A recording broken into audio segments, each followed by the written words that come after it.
Peggy 12. Hello, and welcome back to another Elder Scrolls Theory video.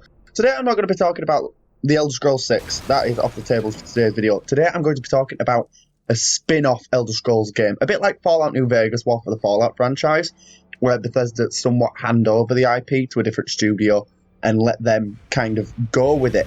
And there's two ways they can go about this, or two or three ways they can go about this. The first one is they could make it a prequel, so before the first Elder Scrolls game, Arena, they could set it before then, maybe in the first era or the Mythic era or something like that, and then it doesn't interfere too much with the Elder Scrolls 6 story or anything like that. I think that'd be a really interesting avenue to go down. For not only one, we could see the Dwemer, we could see what life in Tamriel was like before the Septim Empire. We could see it all firsthand instead of reading about it in books and things like that.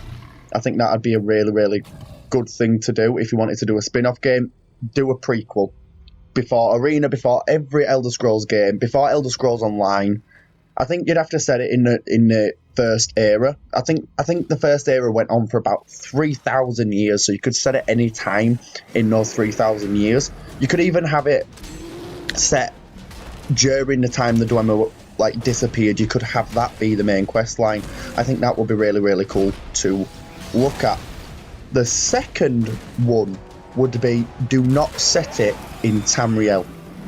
Now, there's ways you could go about this. So Akavir is still present and around during the Elder Scrolls Online. I think it's still around during most of the Elder Scrolls games, to be fair. I can't remember off the top of my head, but I'm pretty sure it's around throughout the whole of the Elder Scrolls universe.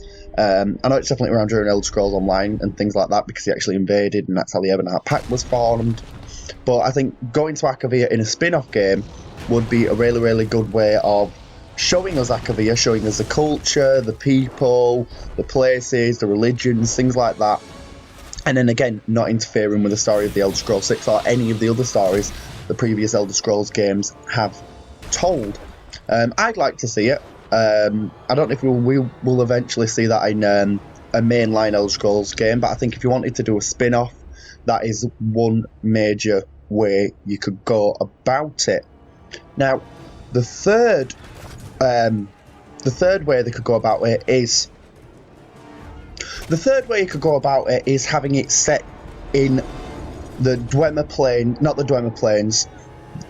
The third way you could go about it is having it set in a Daedric land or in Oblivion somewhere, or somewhere like that, somewhere that is not on Nirn.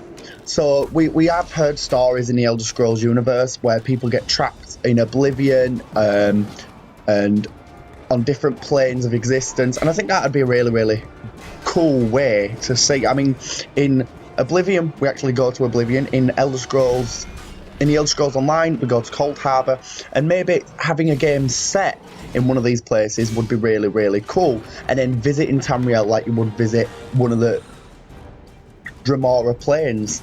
I think that would be a really cool and different aspect to look at.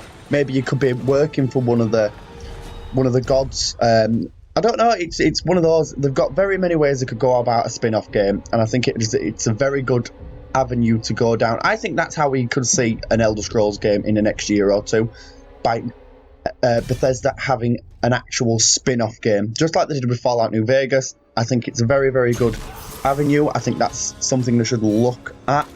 I know about the Elder Scrolls Blades and the Elder Scrolls card game, Elder Scrolls Legends, that's what it's called. I won't really class them as spin-off games. They're just like fun mobile games like Fallout Shelter.